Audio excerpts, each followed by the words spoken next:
Ben Franklin's World is a production of the Omohundro Institute.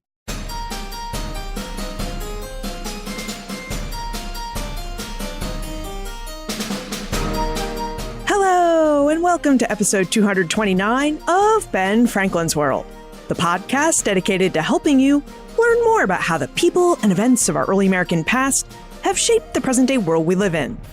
And I'm your host, Liz Covart. On March 5, 1770, during the evening, a crowd in Boston surrounded a sentry on guard at the Custom House. Testimony varies as to why they gathered, but we know from historical sources that the crowd was not an innocent one. Its members carried clubs, cutlasses, snowballs, and aimed to provoke the soldier. Now, the crowd's provocation had its intended effect, even if it brought unintended consequences. The soldier and the compatriots who came to his aid reacted to the crowd's goading and fired their muskets. 5 crowd members died. Within days of the shooting, Boston town officials wrote and published a pamphlet to relay their version of events, which they described as the Horrid Massacre. And engravers Paul Revere and Henry Pelham both printed a similar image. It portrayed an officer standing behind 8 to 10 of his men and giving the order to fire into a well-assembled and peaceful crowd. These are just some of the ways Bostonians politicized the Boston Massacre. And their version of events has always seemed to depict elements of a conspiracy or a design on the part of the British government to do them harm. But why? What was going on within the larger British Empire that agitated colonists to the point where they were provoking armed soldiers in Boston streets and seeing nefarious designs in the actions of the British government? And how did the British government get to the point where it felt that it had no other choice but to station as many as 2,000 soldiers in Boston during peacetime? A decision that ultimately pitted imperial soldiers and colonial Britons against each other. Patrick Griffin joins us to seek answers to these questions and to continue our 3-episode series investigating the Boston Massacre. Patrick is a professor of history at the University of Notre Dame. He's also the author of The Townshend Moment, The Making of Empire and Revolution in the 18th Century. Patrick is going to help us widen our view of the Boston Massacre by helping us better understand what was going on within the British Empire around 1770. Now, as we investigate the imperial context of the Boston Massacre, Patrick reveals details about the Townshend Moment, information about the British Empire and how it functioned after the French and Indian or 7 Years' War, and the Townshend Plan for imperial and colonial reform. But first, as you may have heard, Ben Franklin's World has new custom music. Speaking of which, did you listen to the very end of last week's episode for our special musical tribute to Ben Franklin? If you didn't, you should listen for it today because it's pretty neat. Anyway, the new music is part of the Omohundro Institute's ongoing commitment to this show. To this end, the OI supported the creation of a brand new look for the podcast and the composition of custom music for the show. Music that honors the early American past while also acknowledging our 21st century present. Okay, are you ready to explore the larger context of the Boston Massacre? Allow me to introduce you to our guest historian.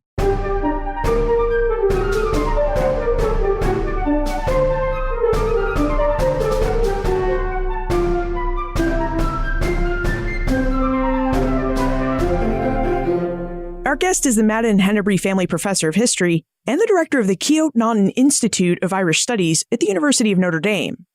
His research explores the intersections of colonial American and early modern Irish and British history.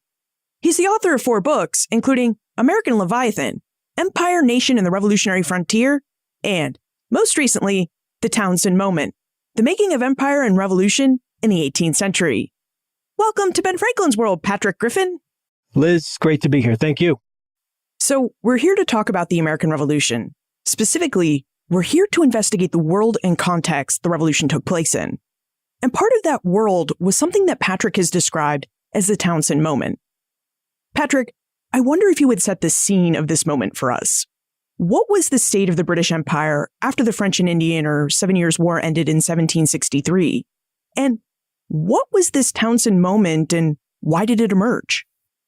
Well, I'll use this one word, momentous.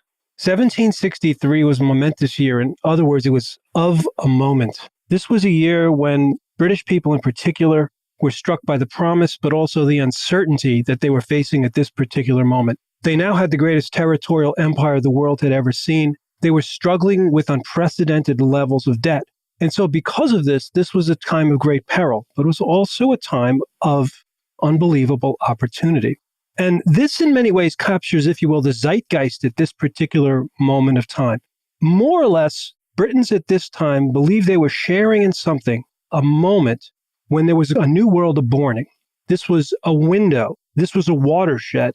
This was a tipping point in history. And this is the way that some people at the time articulated it. And particularly the two people that I study, Charles and George Townshend. They were convinced that this was a moment of time for them to step onto the stage and to do something wonderful. Did all Britons see themselves as part of this momentous period after the British victory in the 7 Years' War? Or was this feeling really just limited to Britons who lived in the United Kingdom? No, I think all Britons did. And so through popular culture at the time, people throughout the British Isles, of course, certainly embraced this conceit. But also people in British North America did as well. People lit bonfires. Bells tolled.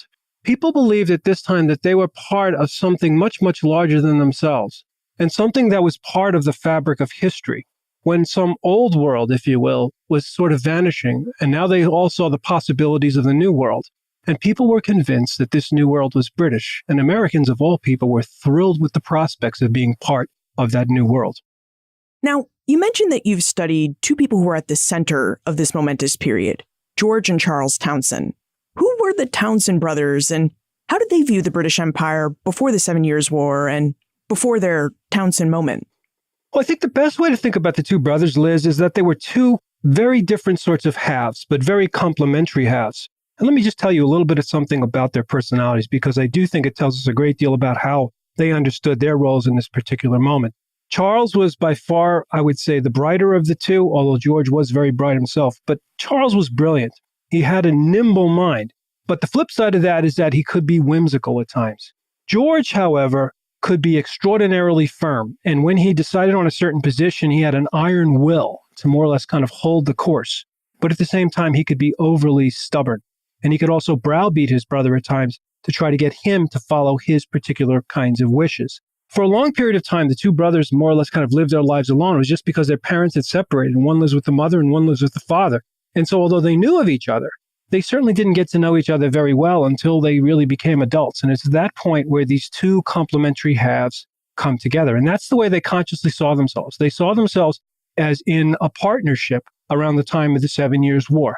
And they believed that they had to work together to achieve any sort of vision that they would come up with. And to illustrate your point about the brothers being complementary, both George and Charles Townshend chose to work for the British government prior to the 7 Years' War, but they had two very different jobs. So I wonder if you would tell us why they chose government service and about the different types of work they did. Yeah, they largely came to because of patronage networks. So both of these brothers, even though they're envisioning the possibilities of a new world, they are coming to power through old school kinds of ways. And it was more or less who you knew. They came from a family that was extraordinarily well connected.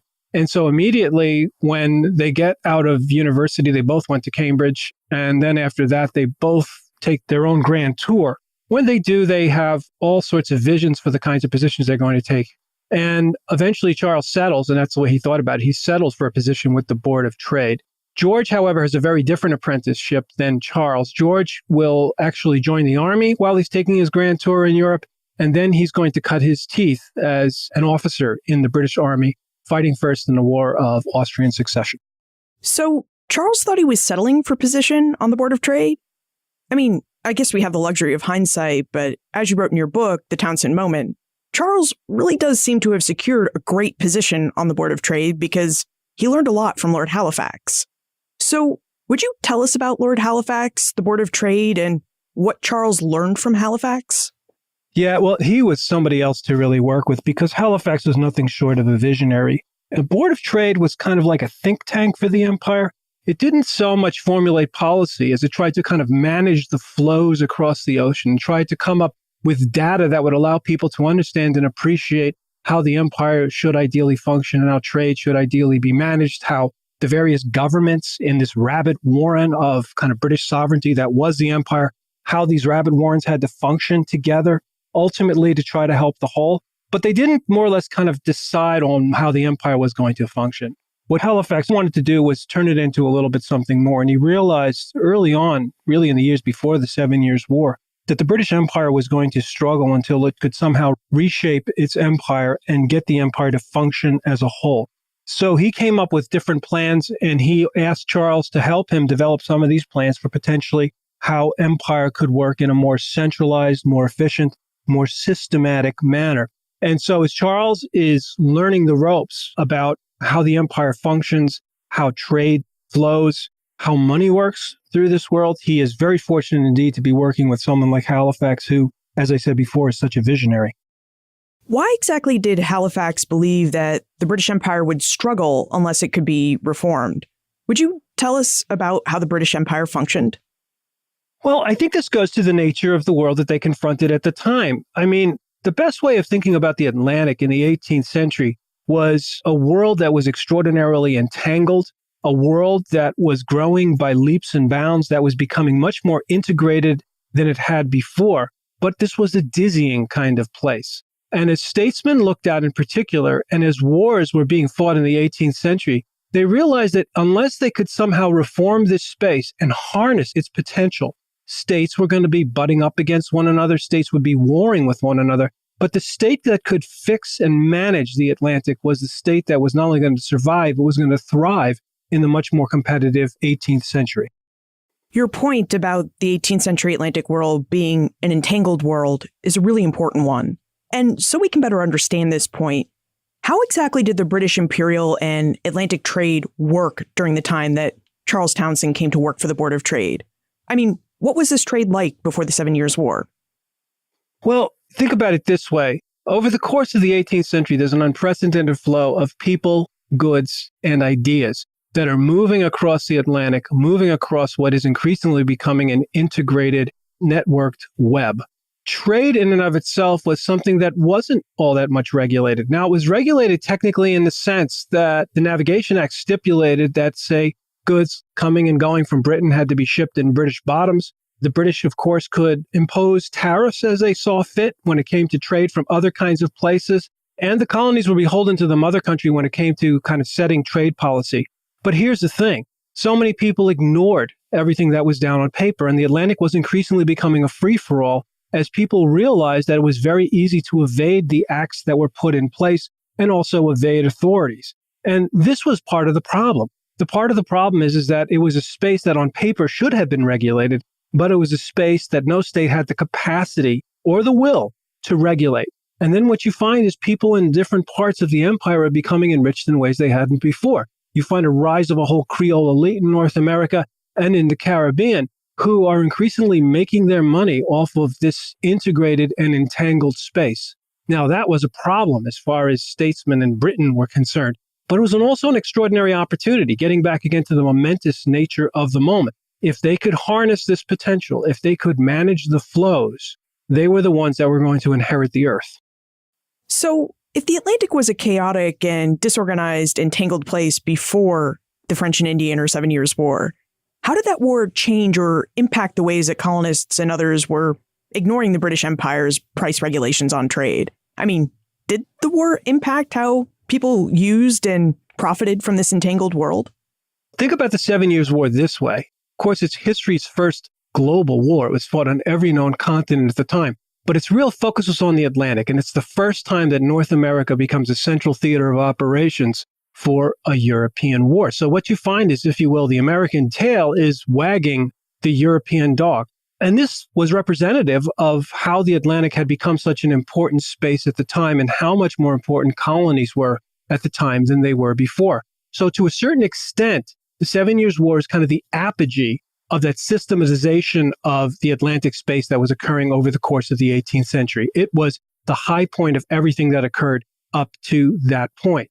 But what the 7 Years' War does also, it becomes the high point of so much of the smuggling that is going on. New York merchants, for example, are trading with the French, with the enemies of the British, because warfare gives you that many more options of doing things like smuggling. And even though they would regard themselves as patriotic Britons to a certain extent, they didn't let that get in the way of business.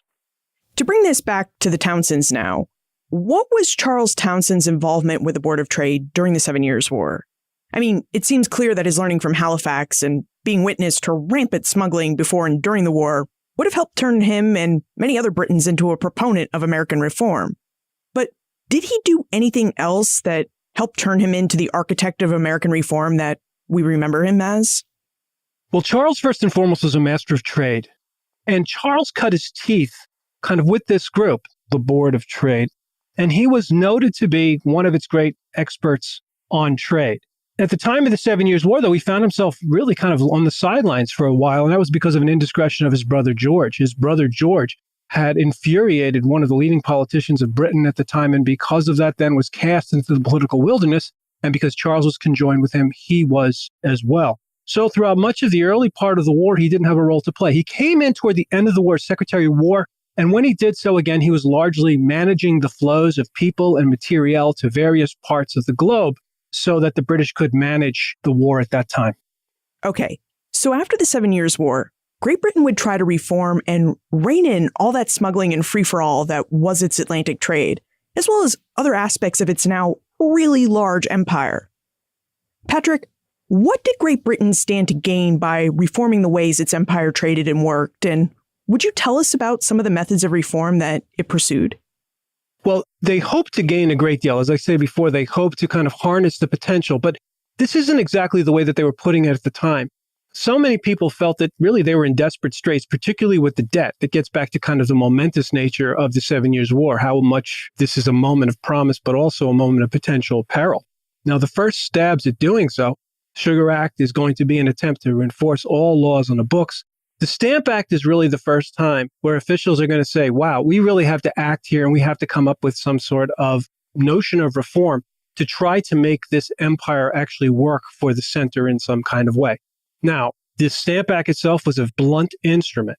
And the idea that it was just not so much to kind of extract money that would go to the center, but at least the money that was going to be raised through the stamp duty was going to allow the British to defray some of the costs from having the military stationed on American soil, because they now had a vast frontier that they had to defend against the French, whom they figured were going to be kind of back in the fray before too long. So the Stamp Act is the first stab at doing something. And if anything, it was almost an emotional impulse at the time to try to act, to do something, to try to make the empire function in some kind of way. Nowadays, when we talk about the Stamp Act, which was passed in 1765, we talk about it in terms of a crisis. It was a crisis between Great Britain and her North American colonies. So, Patrick, could you tell us about this crisis? And more about that really interesting point you made in your book, The Townshend Moment, about how we're preconditioned to view the Stamp Act as the first act in an inevitable drama about home rule versus who should rule at home. Yeah, I think that's the way that we Americans have always seen it. And this is both professional historians, but think about the ways that you probably learned about this in grade school. We learned the litany. So you have the Sugar Act, you have the Stamp Act, you have the Declaratory Act, the Townshend Duties, Boston Massacre, Tea Act, Coercive and Tolerable Acts. It seems that act after act, something that the British are doing is going to create like this pressure cooker that's finally going to explode in places like Lexington and Concord in 1775. And so we kind of look back and say, well, where does this pressure cooker get going? And well, the pressure cooker gets going when the British turn on the fire, and the fire starts with the Stamp Act. But I think if you look around the British Atlantic world, I think you find a bit of a different story. And I think the story is this. This was a moment when the British were going to try to systematize empire, albeit in a very ham-fisted kind of way. But it was also the moment when Americans, as provincials, were going to push back. And there's nothing unusual about this. For generations, the British had tried to do this with Scotland and then with Ireland, and they would pass some sort of act, and provincials would push back. And that's the way that governance actually occurred within the empire before. So far from this being the first step in a revolution, I think what we have is this is the moment when Americans realize, oh, we're actually provincials. And this is when they start to really act like provincials, pushing back and then waiting to see what the British state will do. That's really interesting. What exactly did it mean to act as a provincial? I mean, the colonists were Britons, so was a provincial a different type of Briton? I think a provincial is different from a Briton because to a certain extent, they are almost like second-class subjects within the kingdom, and they sort of know it. And they feel that they want to be deemed equals equals as people like, say, who, for example, who are living in England. Now, they understand that they're not English, but they do believe that they're entitled to all the rights of an Englishman. So part of being a provincial is a recognition that one's status or kind of one's life is almost like amphibious, that you're in America and you want to be conceived of as being a Briton. And when you go to Britain, you also want to be seen maybe as something exotic, maybe as an American. And I think Americans for the first time begin to experience their lives as being provincials in very much the same way, say, members of the Irish ascendancy did and like lowland Scots did. There were people who lived in a number of different worlds. And American provincials, like the Irish ascendancy, like lowland Scots, were ruling over other subject populations at the same time. And so the provincial dilemma was both a bit of tension between the center and between the periphery they lived in. But for these people who happen to be Creole elites in America, it was also a dilemma over their role as kind of power brokers in their own society, always looking over their shoulders at the subject peoples around them. Now, after the 7 Years' War, Great Britain often seemed to think that it faced a lot of different challenges to its sovereignty and authority. And after we take a moment to talk about our episode sponsor, I think we should explore those challenges. This episode is brought to you by the Omohundro Institute, proud publishers of award-winning books since 1943. Are you enjoying our wider view of the British Empire during this momentous period, the Townshend Moment? Would you like to know more about this moment? If so, you should check out the Omohundro Institute's selection of books about the British Empire. Just visit benfranklinsworld.com/OIBooks and then put Empire right into the search bar. When you do this, you'll find titles that investigate all sorts of Atlantic world empires and the issues they faced during the 17th and 18th centuries. So you'll find works on pirates, smuggling, and trade. You'll also find works that explore the nature of imperial identity and governance. And because you're a loyal Ben Franklin's World listener, the Omohundro Institute is offering you a special promo code, so you can purchase any title published by the OI at a 40% discount. Just use your special promo code 01DAH40. Again, save 40% off any OI book title by visiting benfranklinsworld.com/OIBooks and use promo code 01DAH40. I've placed the details for this listener-only sale in our show notes and in your Ben Franklin's World app. Patrick, what were some of the challenges Great Britain faced to its sovereignty and authority after the 7 Years' War? And were these challenges caused by the Americans' realization that they were in fact provincials and not equal Britons, or were these challenges caused by something else? I think the greatest challenge they faced when it came to sovereignty was, first off, kind of how do you envision sovereignty? And that's going to be a bit of a struggle. And this is, I think, where the Townsends are going to play very, very important roles. And I think the first issue with that is that you had all sorts of contending ideas of what the sovereignty is going to look like. The one thing nearly everybody agreed upon was simply this, that Parliament was supreme. And Parliament had been supreme since the time of the Glorious Revolution. And this, in the minds of most Britons, ensured the liberty of all Britons throughout the 18th century. So that if this was going to be extended out to the provinces, Parliament was still going to be supreme. So no ifs, ands, buts about it. Now, the question then beyond that is kind of what is this parliamentary supremacy? What is this parliamentary sovereignty going to look like? Does it mean that America is just going to be kind of ruled in an offhand sort of fashion with a great deal of autonomy, just more or less doing what they were doing before, and then Parliament's providing a shell of sovereignty? Or is sovereignty going to be really meaningful? Is the empire going to become much more systematized? Is it going to be centralized? Is it going to be set up in a way that the center is ruling and determining affairs on the periphery? And what you find after the 7 Years' War, again, going back to the momentous nature of the time, is an extraordinary debate within Britain about what this empire is going to look like. And after that, then different groups of ministers are going to try to come up with different plans that are going to reflect the ways that they're thinking about sovereignty in this very fluid moment of time. So what did Americans think about British sovereignty and Parliament's quest to extract revenue from them to support the empire?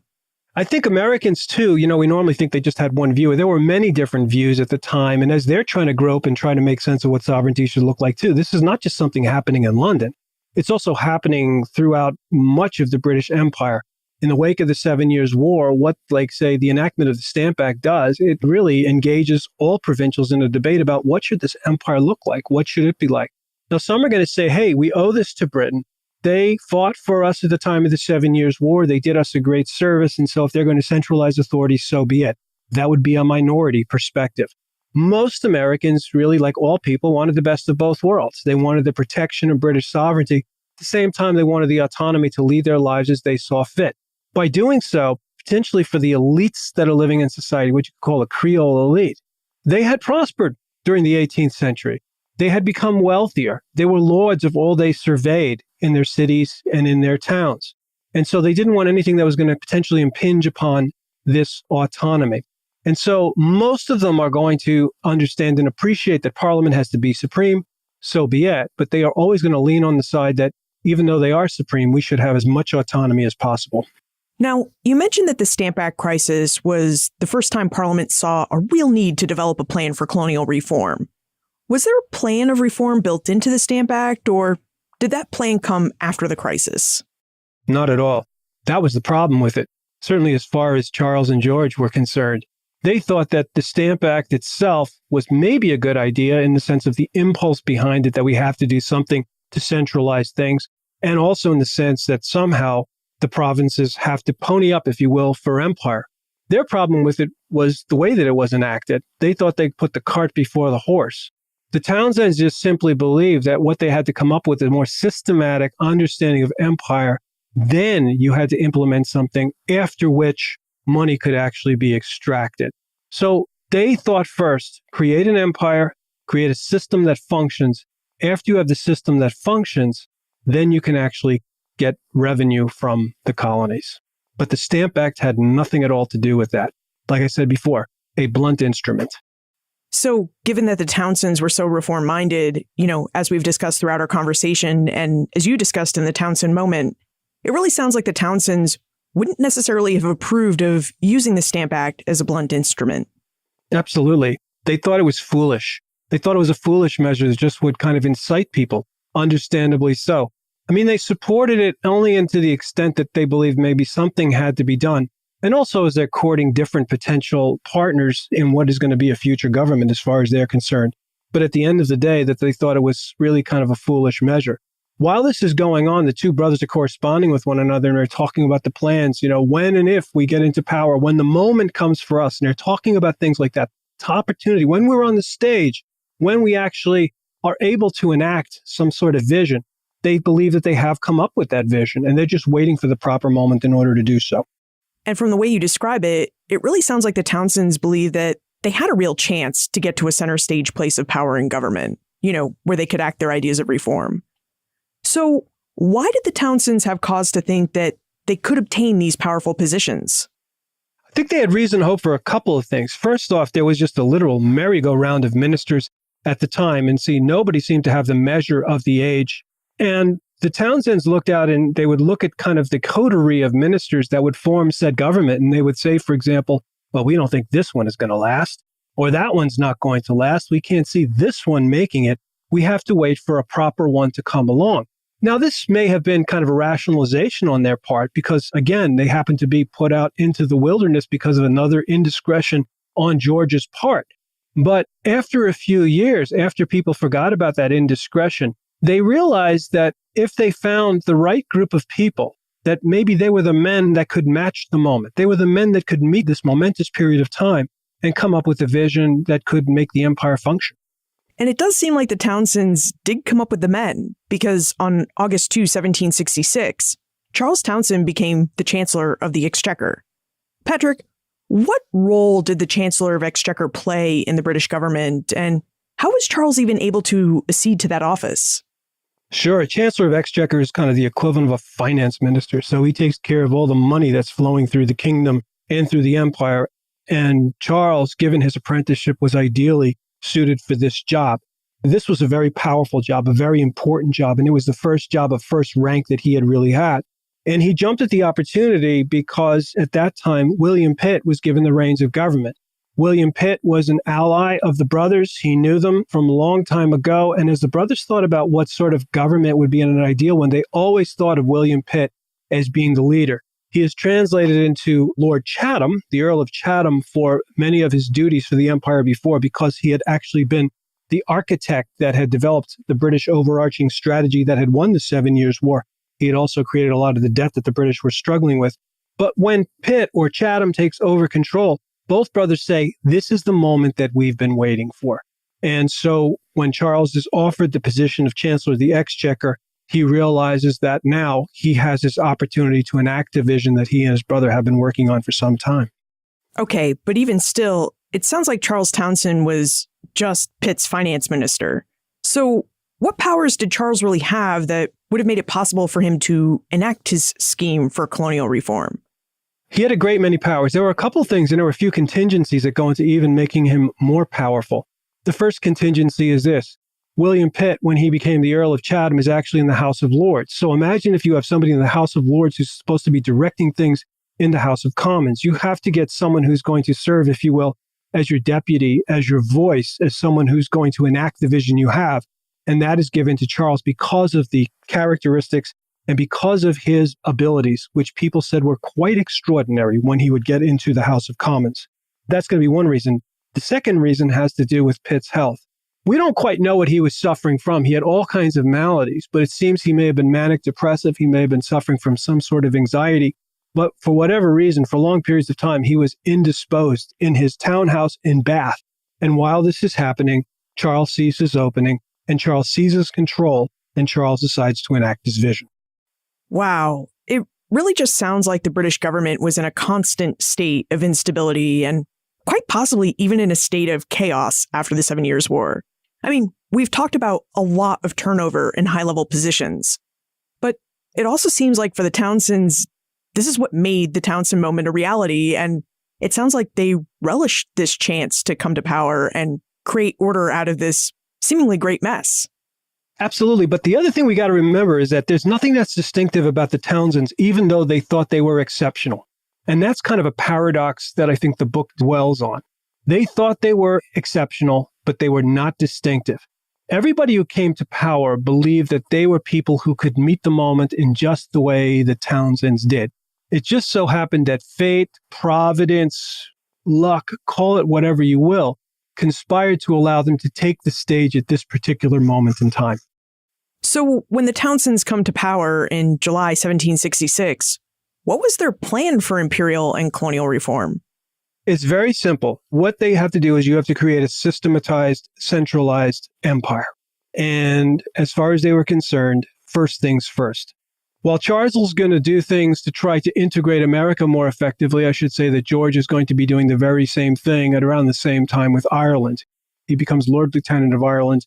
And as he does so, he tries to ensure that British power is going to run Ireland, that the British can determine Irish affairs finally after a long period of rule by a group that was called the Undertakers. So he takes on the responsibility of undermining these Undertakers by more or less becoming a patronage boss for all of Ireland. And as he does so, he's able to ensure that the British state is able to do whatever it can and wants for Ireland. And Ireland is critical for this because it's going to supply, he hopes, manpower for the empire. If Britain supplies the manpower, Charles thinks America is going to supply a great deal of the revenue. But you can't just collect revenue like he tried to do under the Stamp Act, just telling Americans to pay up.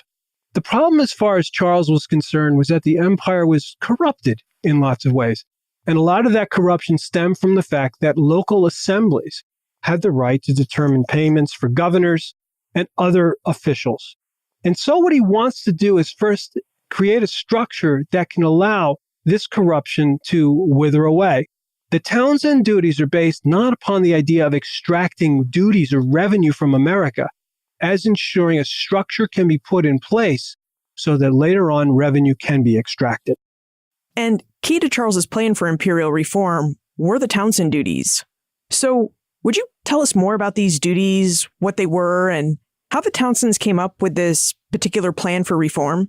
The Townshend duties just put a duty on everyday items that were shipped over from Britain to the American colonies, such as glass, paint, lead, paper. Tea was also put in there. So these things, glass, paint, lead, paper, they're not produced in the colonies at the time. They're produced in Britain and they're shipped over to the American colonies. The taxes put on them are going to be quite small at the time. But the idea is that though these taxes are small, the money's not going to be going into Britain or anything like that. what they're going to do is that money is going to be used to pay for royal officials in America and also to pay for boards of revenue that are going to be established. When this is put in place, these officials can more or less declare their independence from assemblies. And it's at that moment that the British are going to be able to enact legislation to ensure that America is going to be subordinated. It will be a province within the empire.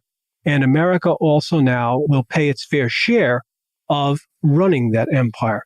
So it's a very simple move as far as Charles was concerned. And he considered it to be the first move of more that were to follow.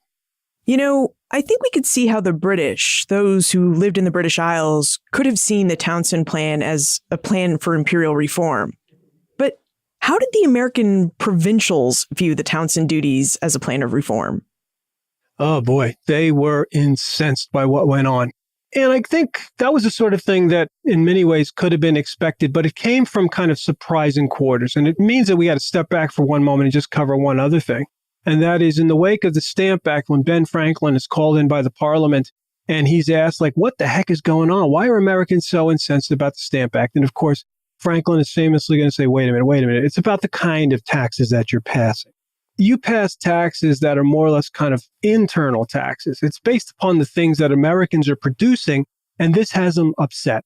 If you pass external taxes, that is stuff that's wholly produced elsewhere and is brought over to America, well, that's a different story. All right. That's something that we know that Parliament can actually legislate for, and we're willing to accept this. Now, when he hears about this, Charles laughs. He goes, well, that's an absurdity. That's a complete absurdity. Parliament can do whatever it wants because Parliament is supreme. But he thought that if Americans were kind of more or less seeing things in this way, he could use this little conceit to create a little wedge.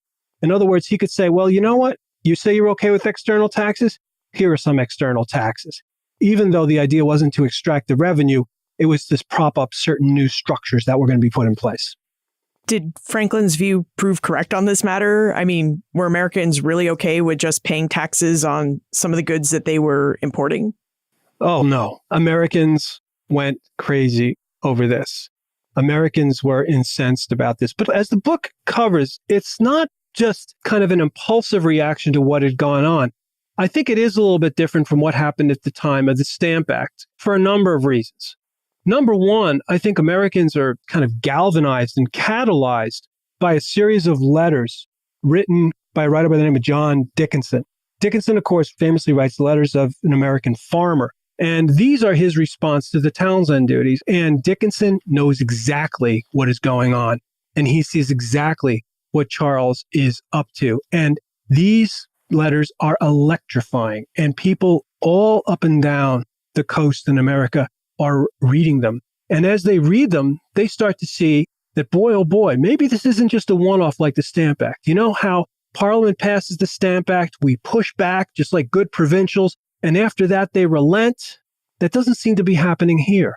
They're passing something else. And so Americans start to make, if you will, they start to kind of make a mental shift here. And they start to see in the Townshend duties what they call design. They start to see a pattern. They start to connect dots. That's very different than what had happened before. Yeah. So what was John Dickinson writing about in these letters, and what dots was he connecting for Americans? I mean, where did Dickinson see the design in Charles Townshend's plan?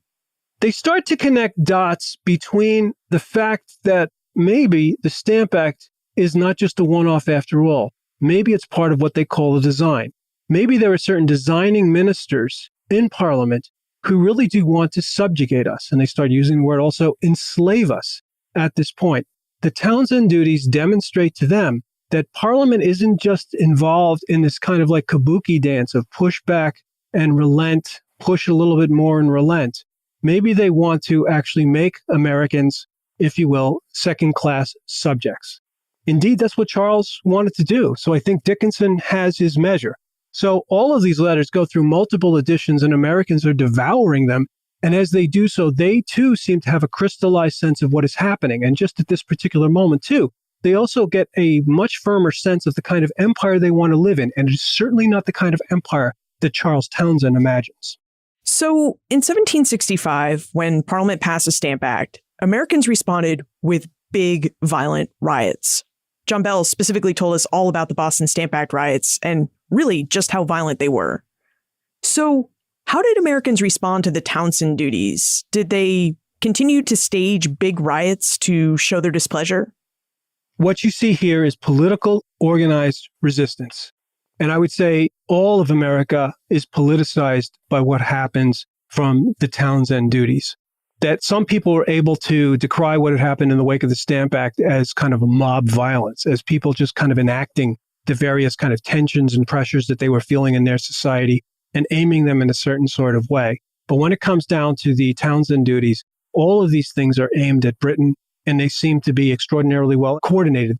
They need a great deal of coordination because the focus now is particularly upon the goods, of stopping the goods of Britain coming in and ensuring that Americans won't buy them. And this is where you start to see concerted colonial coordination to come up with some kind of plan to thwart what they do see as an overarching design to subjugate them. Right. This is when we start to see and hear about the Americans' non-importation movements. That's indeed when you do see that. And then non-importation, it just doesn't have to do with the goods themselves. Like I say, ultimately, this demonstrates extraordinary political capacity and also political will to act in a certain kind of way. And then what you see is, from this moment on, is normal social tensions that you see in any kind of society are increasingly channeled politically from this point forward. All becomes political in America. And everything, all protest is pointing now at sovereignty. Sovereignty is not something that is assumed. Sovereignty now becomes a political question. So just to recap here, Charles Townshend gets his initial duties on these external goods through Parliament. They're enacted, and then John Dickinson and his fellow Americans push back against them with letters of protest and non-importation agreements. What did Charles Townshend make of this unhappy response? Well, I think he would have been really upset with it, but he was dead. That is kind of one of the extraordinary parts of this story, is Charles doesn't live long enough to see what actually happened. So we don't know. So what did Parliament make of the American response to Charles Townshend's plan of reform? Oh my God, it makes them go back to the drawing board. That's what they have to do. And so what you're going to find at this point, again, is they're going to do what they did at the Stamp Act. And so what they're going to go is they are going to roll back everything that had been passed before, with the exception of the tax on tea, because of how difficult the situation had become because of these politicized and organized protests that they saw going on. And so they start scratching their heads and they start to say, what the heck have we stirred? We've stirred a hornet's nest. So that's one thing that they're going to do. Another thing that they're going to do is they're going to start marching in troops. And they're going to start marching in troops to say that we have to somehow prop up law and order in this society, that if we claim to be sovereign over America, we have to demonstrate that sovereignty in a certain sort of way. And this is when America is politicized. It also becomes militarized at this point. You mentioned that Parliament repealed all the Townshend duties except the duty on tea. What was that about? Well, I think that's about that. Tea is, of course, not made in Britain. It's traded through Britain, but it's from the East India Company. So it's actually tea that's grown in China, that's brought in by the ships of the East India Company, that's brought into warehouses in England, and these then are transshipped to America. So these were more or less seen as different than the other sorts of duties that are imposed, the things that are wholly manufactured in Britain at the time. But, we're going to see this later on much clearly when it comes to the Tea Act. But of course, Britons are much more concerned than what's just happening in America. Their empire happens to be global. And the East India Company is something that, as far as they're concerned, is too big to fail.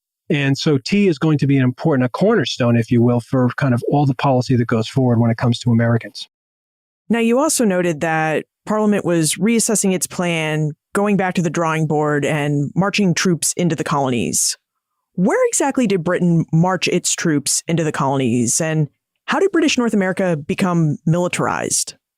Well, I think you have one vivid image, and it's one image that we have. It's actually drawn by Paul Revere, of troops marching down the Long Wharf into Boston. And they're coming off of ships, and they came in drumming their drums, marching, intimidating the people around them, letting them know that what was happening would not stand. They were going to reimpose order. This was boots on the ground. The interesting thing is the particular boots they were. And this is, again, where it gets to the relationship between the two brothers.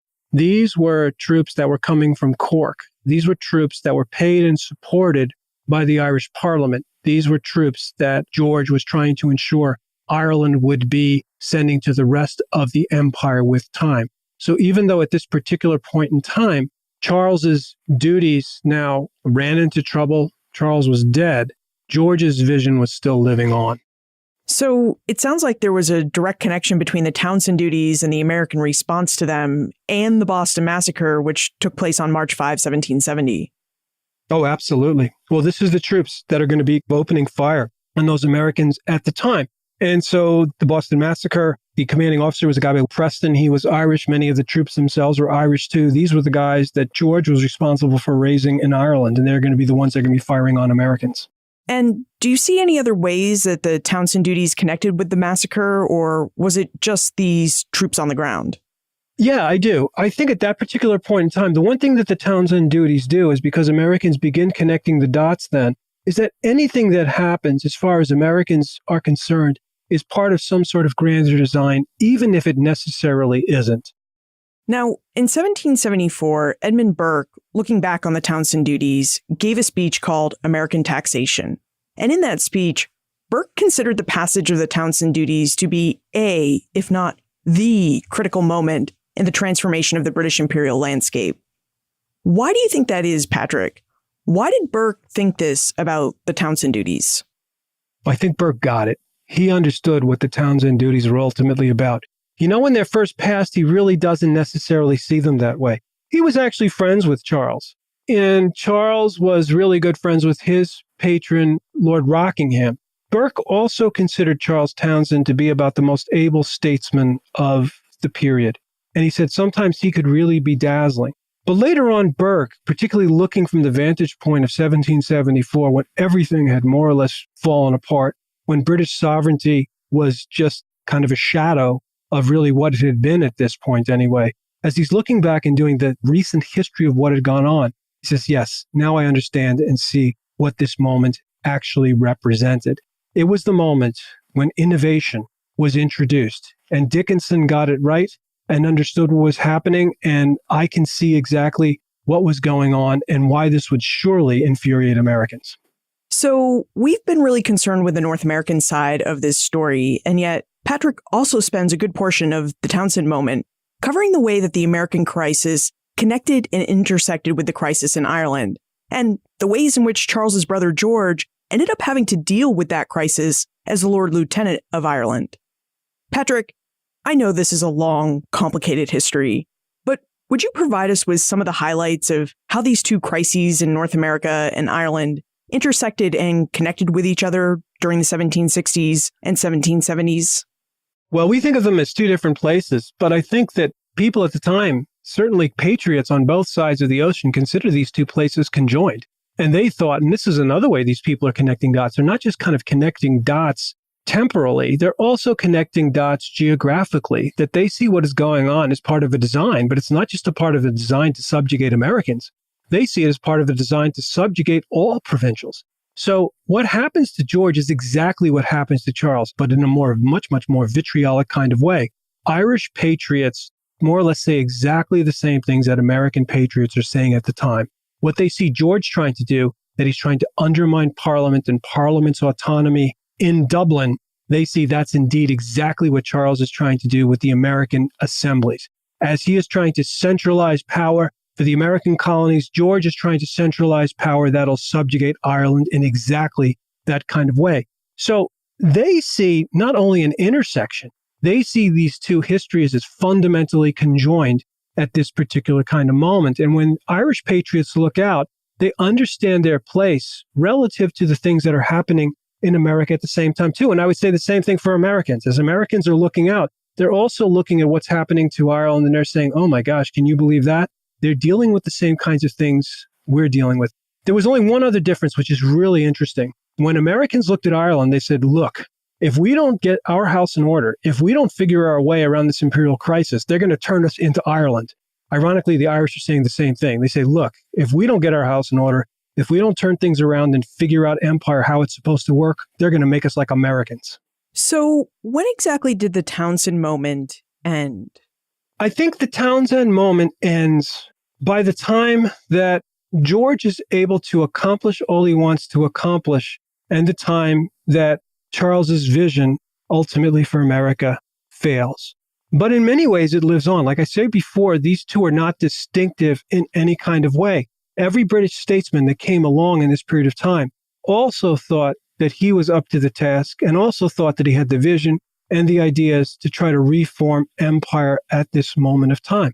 That to me is the interesting thing about it. As I say before, they were not exceptional, even though they thought themselves to be distinctive. And why do you think the Townshend moment of the late 1760s is important for us to grapple with today? How does it help us better understand early American and British imperial history? I think it's kind of one of these moments that we see over and over again. This to me is a story about global change and how people are trying to understand, conceive of, appreciate, and act on global change. And how sometimes when people try to control or manage that change, that can have revolutionary implications. I think that's the story of the American Revolution, how British statesmen at the time and Americans living an ocean away were all invested in the same project of trying to understand what had happened to the Atlantic in our lifetimes. How do we explain what this place is like and how are we going to try to manage it as best as we possibly can? And this was the most exhilarating thing of the day, but how in an unintended way, this will have revolutionary implications. Now let's jump into the time warp. This is the fun segment of the show where we ask you a hypothetical history question about what might have happened if something had occurred differently or if someone had acted differently.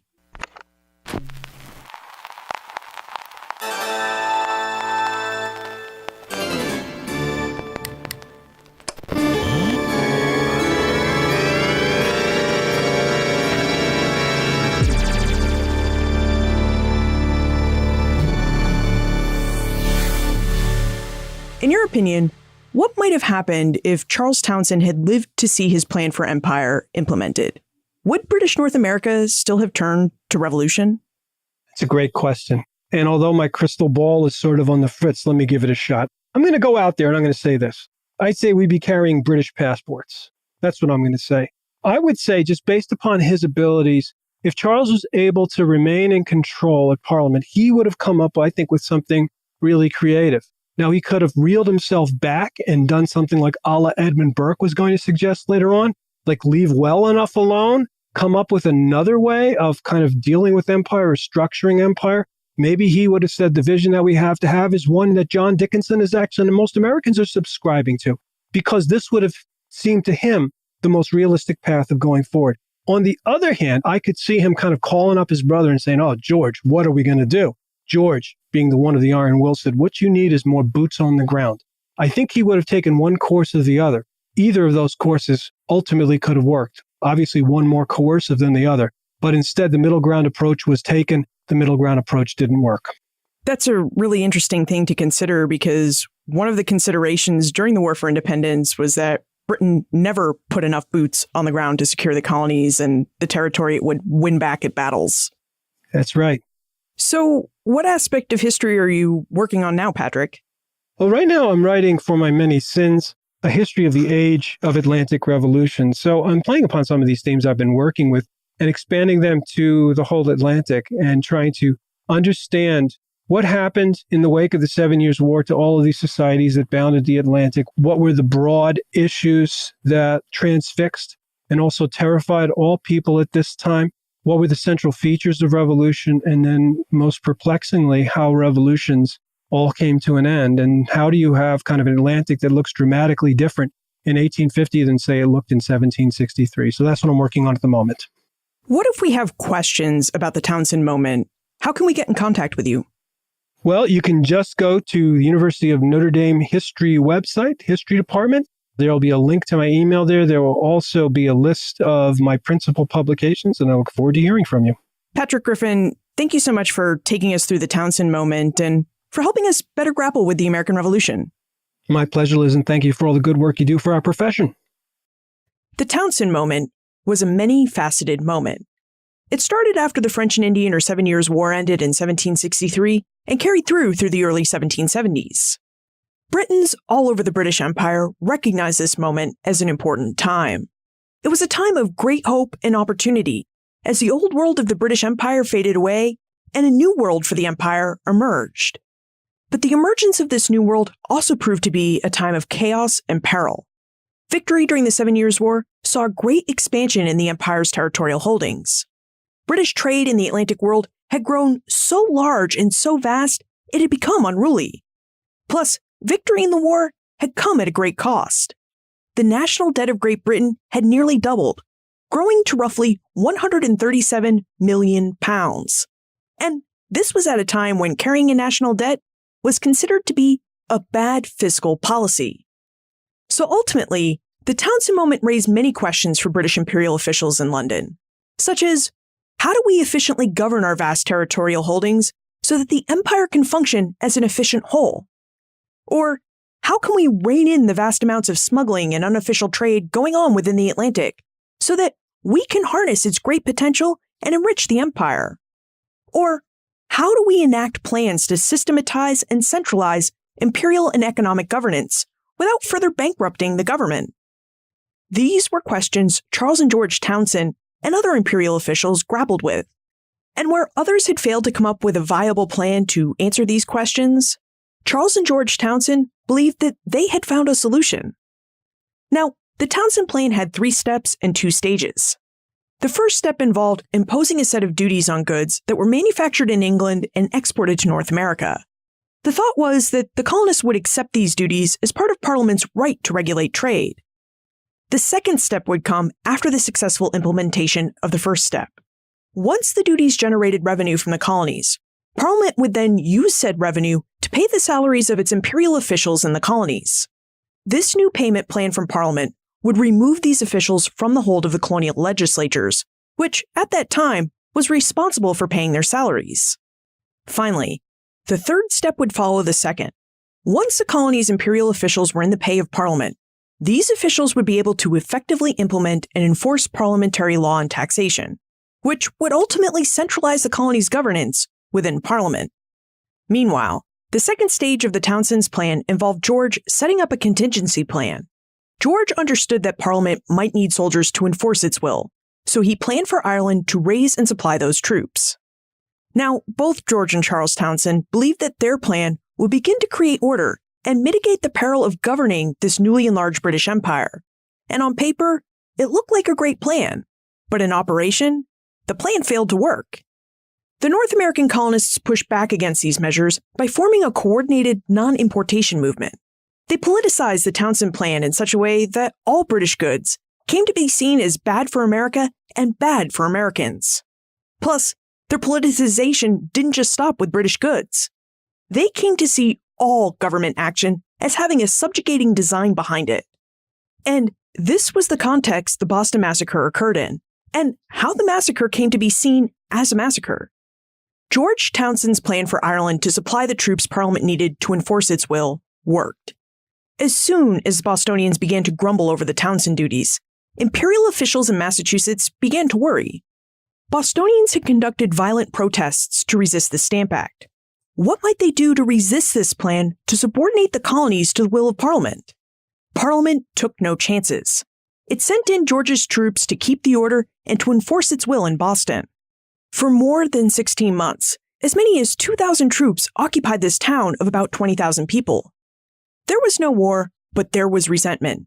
And as Eric Kinderrocker revealed in episode 228, Bostonians often tried to provoke the soldiers by knowingly using the provisions in the Riot Act against them.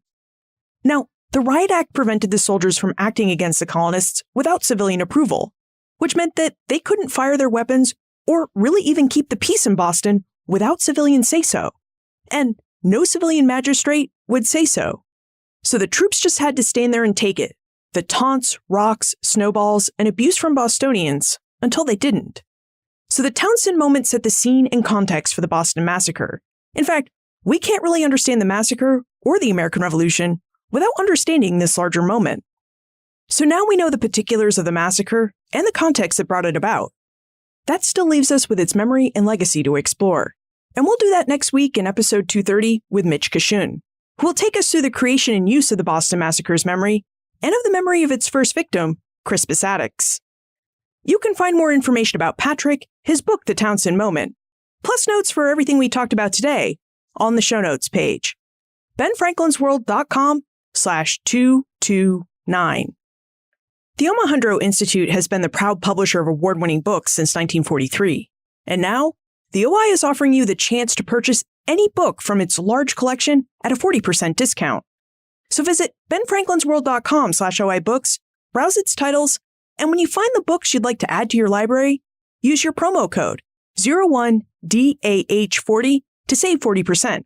Again, that's promo code 01DAH40.